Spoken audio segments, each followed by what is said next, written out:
বলো সাহেব, কি বলতে এসেছো? রেজে, কামিং 1st জানুয়ারি আমাদের নিউ ইয়ার, নতুন বছর। আমরা তাই এভরি ইয়ার 31st ডিসেম্বর রাত 12টার সময় নিউ ইয়ার সেলিব্রেট করি। বাহ বাহ বাহ, এ তো খুব ভালো খবর। আপনি যদি দিস ইয়ারে আমাদের পার্টিতে অ্যাটেন্ড করেন তাহলে আমরা খুব আনন্দিত হইব।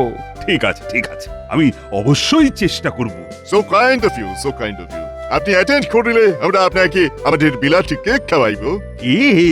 মানে পিঠে? জানো সাহেব, এই পৌষ মাসে আমরাও পিঠে তৈরি করি। দেখো দেখো, এই দিক দিয়ে আমাদের সংস্কৃতির মধ্যে কত মিল। ওয়েল সেড মহারাজ, ওয়েল সেড। আচ্ছা তাহলে আজ আসি। হ্যাঁ হ্যাঁ, এসো এসো এসো। আর আমাকে নিমন্ত্রণ করার জন্য তোমাদের ধন্যবাদ সাহেব, ধন্যবাদ। তা মহারাজ, সাহেবরা এসে আপনাকে নেমন্তন্ন করে গেল? আরে শুধু নেমন্তন্ন, যাকে বলে একেবারে স্বনির্বদ্ধ নিমন্ত্রণ। আহা, আপনার সাথে যদি আমাকেও নেমন্তন্ন করতো। আহা, জীবনে কখনো বিলাতি কেক খাইনি, শুনেছি খুব ভালো খেতে।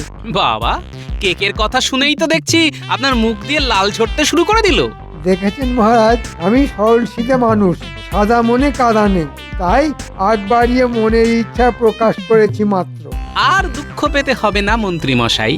মহারাজ, আপনি কেক খেতে গেলে মন্ত্রী মশাইকেও সঙ্গে করে নিয়ে যান, তাতে যদি এই সরল সিধে মানুষটার মনের দুঃখ একটু কমে। এই থামো থামো সকলে, রঙ্গরসিকতা থামিয়ে আমার একটা প্রশ্নের জবাব দাও দেখি। আচ্ছা, গত পৌষ মাস থেকে এই পৌষ মাস পর্যন্ত তোমরা কে কি কাজের কাজ করেছো বলো তো? মানে এই 1 বছরের কাজের ফিরিস্তি চাইছেন? মনে করো তাই। এই 1 বছরে আমি তালিম দিয়ে 100টা নতুন সৈন্য তৈরি করেছি মহারাজ। বেশ বেশ, খুব ভালো। তা রাজপণ্ডিত, তুমি কি করেছো? আমি ছাত্র পড়িয়ে তাদের শিক্ষিত করে তুলেছি। আমি প্রতিদিন অসুস্থ মানুষকে চিকিৎসা করে সুস্থ করে তুলেছি। আমিও বেকার বসে থাকিনি মহারাজ। 1 বছরে আমি 350টা পদ্য রচনা করেছি। আর এই যে গোপাল, এই 1 বছরে তুমি কি করেছো? হ্যাঁ, আমি রাজসভায় এসে হাস্যরস পরিবেশন করে সকলের মন ভালো করেছি। আর বিপদে আপদে বুদ্ধি আর সৎ পরামর্শ দিয়ে আপনাকে আর এই রাজ্যকে নানান বিপদের হাত থেকে বাঁচিয়েছি। আমাদের সকলকে উদ্ধার করে দিয়েছো। এই যে মন্ত্রী, তুমি কি করেছো? আমি? ও হ্যাঁ হ্যাঁ হ্যাঁ, মনে পড়েছে। আমি রোজ সময় মতো রাজসভায় এসেছি। তা এসেছো?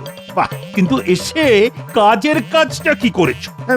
মানে এই মুহূর্তে সেগুলো ঠিক মনে পড়ছে না মহারাজ। আমি মনে করিয়ে দেব মন্ত্রী মশাই। তুমি? ঠিক আছে, দাও। সুকর্মের পরিবর্তে বেশ কিছু দুষ্কর্ম করেছেন আপনি। যেমন কোষাগার থেকে টাকা সরাবার মতলব করেছেন, যদিও আমার বুদ্ধির কাছে হেরে গিয়ে আপনার সেই মতলব ভেস্তে গেছে। এ বাবা, এ তুমি কি বলছো গোপাল ভাই? আরো শুনতে চান? না না, থাক থাক, মন্ত্রীর কথা যত না বলা যায় ততই ভালো। আর বিজ্ঞানী, তুমি এবার বলো। আমি এই 1 বছরে অনেক পরিশ্রম করে এক আশ্চর্য আকাশযান তৈরি করেছি মহারাজ। যে যানে চড়ে কমপক্ষে 10 জন খুব অল্প সময়ে অনেক দূর থেকে ঘুরে আসতে পারে। তাই নাকি? এ তো খুব ভালো আবিষ্কার। তা এতদিন জানাওনি কেন? ভেবেছিলাম কাজ সম্পূর্ণ হলেই আপনাকে জানাবো। তা কবে সম্পূর্ণ হবে তোমার ওই আকাশযানের কাজ? সম্পূর্ণ হয়ে গেছে মহারাজ। এবার আপনি বললেই চড়াতে পারি। ঠিক আছে ঠিক আছে, খুব তাড়াতাড়ি সকলে মিলে চড়বো তোমার ওই আকাশযানে। তাহলে আজকের মতো রাজসভা এখানেই শেষ। কাল সকলে আবার এসো কিন্তু। বিজ্ঞানীর এই আকাশযানের কথাটা সাহেবদের কাছে পৌঁছে দিতে পারলেই অনেক টাকা পুরস্কার পাওয়া যাবে। তাহলে আর দেরি কেন, আজই গিয়ে খবরটা ওদের কানে দিয়ে আসি। গিন্নি, ও গিন্নি, বলো, কি বলবে? আমি একটু বেরোচ্ছি। কোথায় বেরোচ্ছ? একটা বিশেষ কাজে। কাল থেকে আমরা এই মাঠেই বল খেলবো। মাঠটা কত বড়, আর মাঠ ভর্তি কি সুন্দর ঘাস। মাঠটা হবে? সাহেবগুলো তো আর ভালো নয়, আমাদের দেখতে পেলেই তো তাড়া করে। আরে এত ভয় পাচ্ছিস কেন? এখন তো কোনো সাহেবকে দেখতেই পাওয়া যাচ্ছে না। নে নে, ছুটে গিয়ে ধর।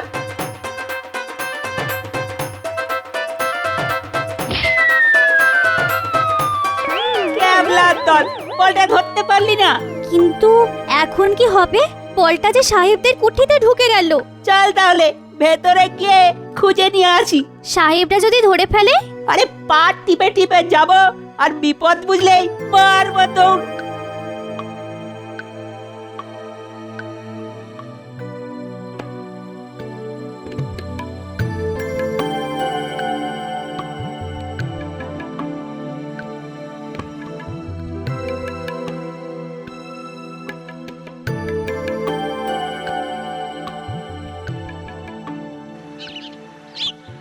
বলবো কি সাহেব, আমাদের বিজ্ঞানী এমন একটা আকাশযান তৈরি করেছে যে আকাশযানে চড়ে হুশ করে অনেক দূর চলে যাওয়া যায়। কি সত্য? সত্যি সাহেব, একেবারে চন্দ্র সূর্যের মানে ওই মুন অ্যান্ড সানের মতো সত্যি। তুমি কি করিয়া জানিলে? আজ রাজসভার মধ্যে সকলের সামনে বিজ্ঞানী এই আবিষ্কারের কথা ঘোষণা করেছে, তাই তো তোমাদের খবর দিতে এলাম। সাহেব, এত বড় আবিষ্কারটা তোমরা হাতিয়ে নাও। হাটাইয়া লইব মানে চুরি করিব? চুরি বলছো কেন সাহেব? ভাবো তোমরা জয় করেছো। রাইট, ওই ভেহিকলটাকে আমরা জয় করিয়া আনিব। তা কিভাবে করিব? আমি বলছি, তোমরা শুধু মন দিয়ে শুনে যাও। Very good. অলরাইট, আজ রাত্রেই আমরা অ্যাকশন করিতে যাইব। কিন্তু আমারটা? তোমার ইনফরমেশন মতো কাজ করিয়া অ্যাকশন সাকসেসফুল হইলেই আমরা তোমাকে 200 সৈন্য মুদ্রা দিব। ধন্যবাদ সাহেব। তাহলে রাত 12টার পর বিজ্ঞানীর বাড়ির সামনে আমি অপেক্ষা করব। অলরাইট। বলিস কি রে, এত দূর? হ্যাঁ দাদু, এত দূর। ঠিক আছে, খবরটা যখন পেয়ে গেলাম তখন দেখ না কি করি আজ। এমন একটা খবর দিলাম, আমাদের রসগোল্লা আর মাখা সন্দেশ খাওয়াবে তো দাদু? ঠিক আছে, তাই হবে। তবে আজ নয়, কাল। আমি এখন যাই, বুঝলি, একটু সেনাপতির সাথে কথা বলে আসি।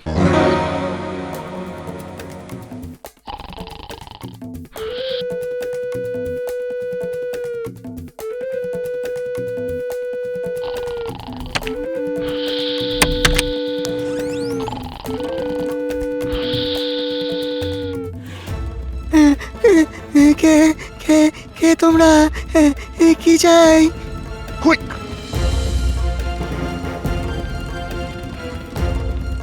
ওরা কপাল, এখানেও সেই গোপাল।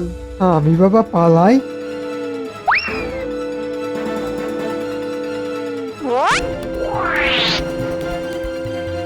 কেউ নড়বে না, কেউ নড়বে না। নড়বার চেষ্টা করলেই এই তলোয়ার দিয়ে বুক একেবারে এফোড় ওফোড় করে দেবো। সব কটাকে কারাগারে নিয়ে যাও। কাল রাজসভায় আকাশযান চুরি করতে আসার অপরাধে এদের বিচার হবে।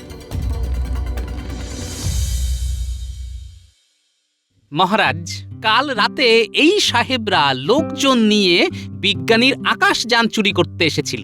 ঘুমন্ত বিজ্ঞানীকে ওরা বেঁধেও রেখেছিল।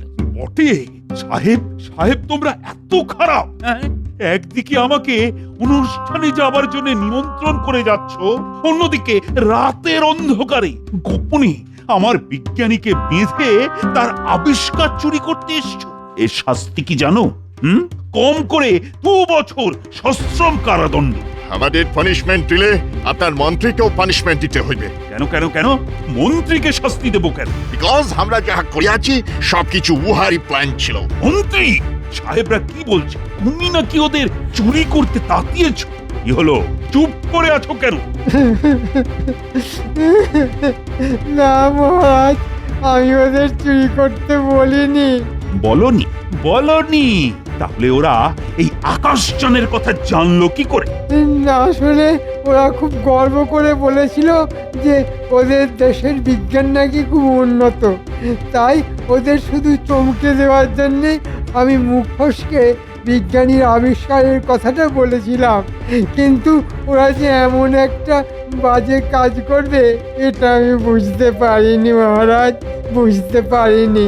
সত্যি বলছো? সত্যি মহারাজ। নকল কান্নাকাটি করে পার পেয়ে যেতে চাইছে, ঠিক আছে, পেয়ে যাক পার, তবে ওকে এমন আসল কান্না কাঁদাবো না, বুঝবে তখন মজা। ঠিক আছে, অসাবধানে ভুল যখন করেই ফেলেছ তখন কোনো শাস্তি তোমায় আমি দিচ্ছি না। তবে মন্ত্রী, ভবিষ্যতে কিন্তু আর এরকম ভুল করো না।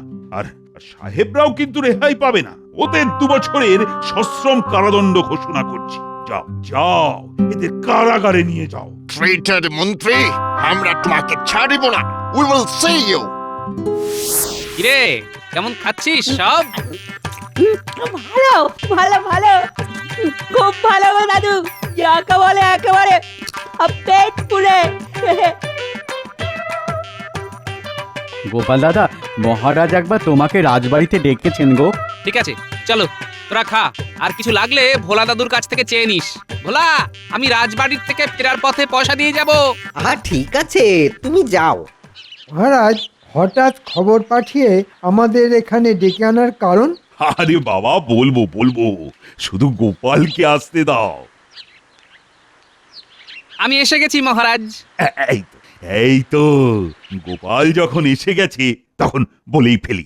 আসলে ওই সাহেবরা তো আমাকে কেক খেতে যাওয়ার নেমন্তন্ন করেছিল, কিন্তু চুরির মতো দুষ্কর্মের দায়ে সাহেবরা তো এখন আমারই কারাগারে বন্দী। সে অন্যায় করলে শাস্তি তো পেতেই হবে মহারাজ। কিন্তু আমার মনটা যে বড্ড বিলাতি কেক করতে শুরু করে দিয়েছে। আর শুনেছি বিলাতি কেক খেতে নাকি ভারী সুস্বাদু। তাহলে চলো বড় কোনো শহরে গিয়ে সকলে মিলে বিলাতি কেক খেয়ে আসি। কিন্তু শহর কি এখানে নাকি? সে তো প্রায় 200 মাইল দূরে। আহা, তার জন্য এত চিন্তা করছো কেন? আমাদের বিজ্ঞানীর তৈরি করা আকাশ জানাচ্ছে না, তাতে চড়বো আর হুশ করে শহরে পৌঁছে যাব। কি বিজ্ঞানী, যেতে পারবো না? অবশ্যই পারবেন মহারাজ, শুধু কারা কারা যাবেন আর কবে যাবেন বলুন। তাহলে বলো কারা কারা বিলাতি কেক খেতে শহরে যাবে? সব থেকে আগে মন্ত্রী মশাইয়ের নামটা লিখে নিন মহারাজ। বিলাতি কেকের নাম শুনলেই ওনার মুখ দিয়ে লাল ঝরতে শুরু করে দেয় যে। দেখেছেন মহারাজ, গোপাল আবার কেমন টিটকারি কাটতে শুরু করে দিয়েছে। আহা, রেগে যাচ্ছ কেন মন্ত্রী? তুমি যাবে, অবশ্যই যাবে। তা আর কে কে যাবে বলো? আমি যাব মহারাজ। আমিও যাব। আমিও যাব। ঠিক আছে, চলো সকলে মিলে একটু বিলাতি কেক খেয়ে হইচই করে আসা যাক। কবে যেতে চান মহারাজ? তবে কালই চলো।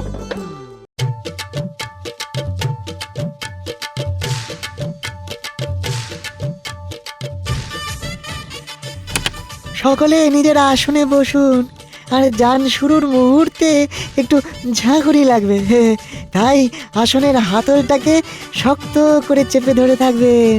এই বিজ্ঞানী যা বললো সকলে কিন্তু তাই করো। কি আওয়াজ! হ্যাঁ, প্রথমটা হবে, তারপর আস্তে আস্তে কমে যাবে। হ্যাঁ,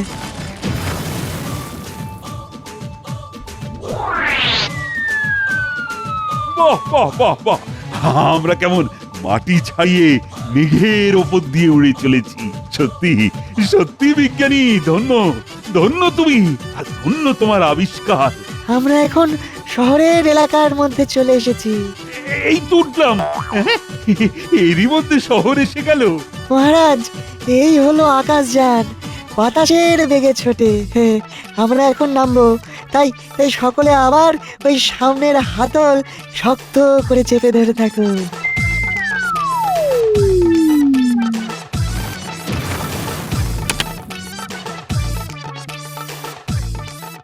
হ্যাঁ, সকলে এবার এক এক করে বেরিয়ে আসুন, আসুন আসুন।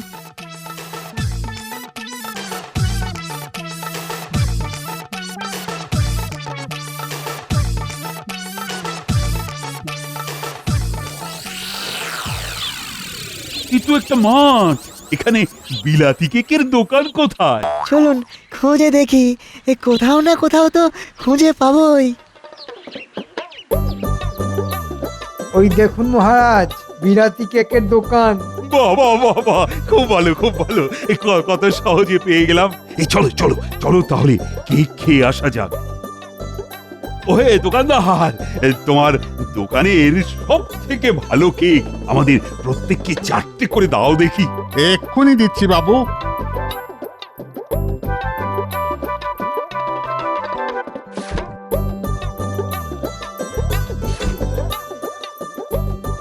হুম, হুম, হুম। বাহ বাহ বাহ, বড় ভালো। এই না হলে বিলাতি কেক। সত্যি মহারাজ, মুখে দিলাম আর মিলিয়ে গেল। কেক তো ভালোই খাওয়ালে। তার দাম কত? আগে আসল বিলাতি কেক তো, তাই দাম একটু বেশি। ওই মানে সর্বসাকুল্যে 10 টাকা। তোমার কেক খেয়ে এত খুশি হয়েছি যে 10 টাকার পরিবর্তে আমি তোমাকে 2টি সোনার মোহর দেব। 10 টাকার বদলে 2টো সোনার মোহর? এ তো আমার স্বপ্নেরও অতীত। তা হাতে তো এখনো কিছু সময় আছে। চলো চলো, শহরের আশপাশটা একটু দেখে আসি। আমি কোনোদিন শহর দেখিনি। চলুন মহারাজ, শহরটা দেখে আসা যাক। বাবা, ওহ, আমার আমার পা ব্যথা করছে। তাই আপনারা যান, আমি এই দোকানে একটু বসি।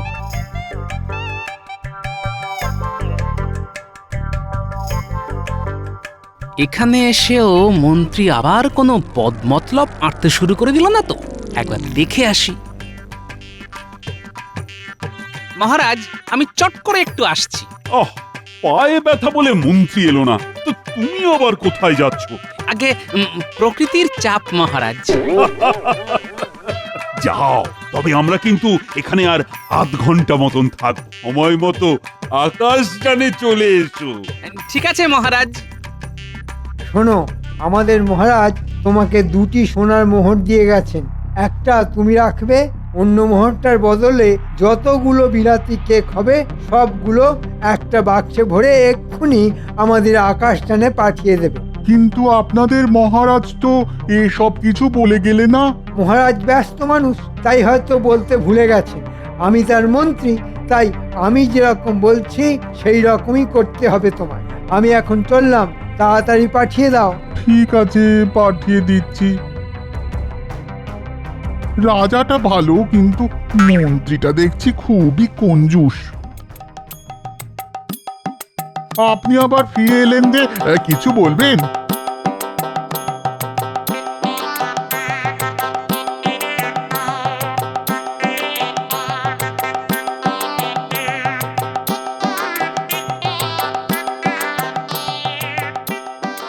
এবার তাহলে আমরা আকাশে উড়বো।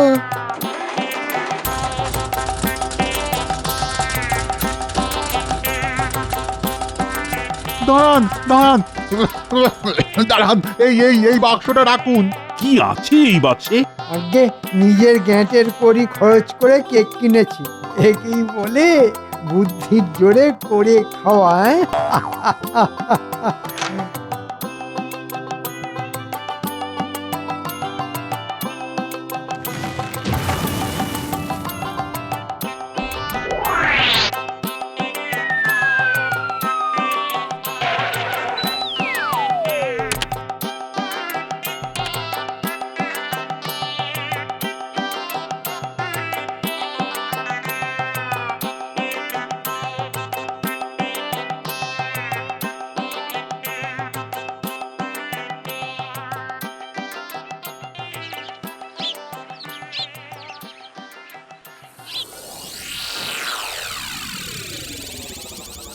মন্ত্রী, কাউকে কিছু না জানিয়ে বিলাতি কেক তো কিনলে। তা কি কি কেক কিনলে সেটা একবার দেখতে পারি কি? কেন পারবেন না মহারাজ? এই দেখুন। কি মন্ত্রী, এ তো ছোট ছোট পাটকেল আর বাতিল কাগজে ভর্তি। হ্যাঁ, আমার কাছ থেকে একটা গোটা মোহর নিয়ে হতচ্ছাড়া দোকানদার আমাকে ঠকিয়েছে। হ্যাঁ, কেন মিথ্যে কথা বলছেন মন্ত্রী মশাই? আপনি কোনো মোহরই দেননি। মহারাজ যে 2টি মোহর দিয়েছিলেন, আপনি ওই দোকানদারকে চাপ দিয়ে তার একটার বদলে কেক দাবি করেছিলেন। কি বলছো কি গোপাল, এ তো খোদার উপর খোদকারি। ঠিকই বলেছেন, খোদার উপর খোদকারি, আর তার উপর আসল কারিগরিটা তো আমি করেছি মহারাজ। মানে পায়ের ব্যথার অছিলায় মন্ত্রীমশাই তো দোকানে থেকে গেলেন, তাই আমার মনের মধ্যে কেমন একটা সন্দেহ হলো। আমিও তাই প্রকৃতির বেগের বাহানায় ওই দোকানে গিয়ে আড়াল থেকে মন্ত্রীমশাইয়ের সব কথা শুনে নিলাম। তারপর মন্ত্রীমশাই দোকানদারকে 1 মোহরের পরিবর্তে বাক্স ভর্তি কেক দিতে বললেন, আর মন্ত্রীমশাই চলে যেতে আমিও দোকানে ঢুকে বাক্স ভর্তি কাগজ আর ছোট ছোট পাটকেল দিতে বললাম। গোপাল, কোন রকম গলাবাজি করবে না মন্ত্রী। তোমার মতো জোচ্চোরকে না শিক্ষা দিতে গোপাল একেবারে ঠিক কাজ করেছে। আমি কিন্তু আরেকটু কাজ করেছি মহারাজ। ওই 1 মোহরের পরিবর্তে আমি ওকে 1 বাক্স টাটকা বিলাতি কেক পাঠিয়ে দিতে বলেছি। কাল সকালের মধ্যেই ঘোড়ার গাড়ি করে ওই কেক কৃষ্ণনগরে চলে আসবে। সকলে মিলে ভাগ করে খাবো। এটাই হলো আমার কারিগরি। এই না হলে গোপাল, আমিও 2-1টা পাবো তো গোপাল? পাবেন বই কি, এই তো আপনার কেক। হ্যাঁ হ্যাঁ, এই হলো তোমার কেক। গেঁটের কড়ি খরচ করে যখন কিনেছো, তখন সবটাই খেতে হবে তোমায়। এসব অখাদ্য কুখাদ্য খেলে আমি যে মরে যাব মহারাজ।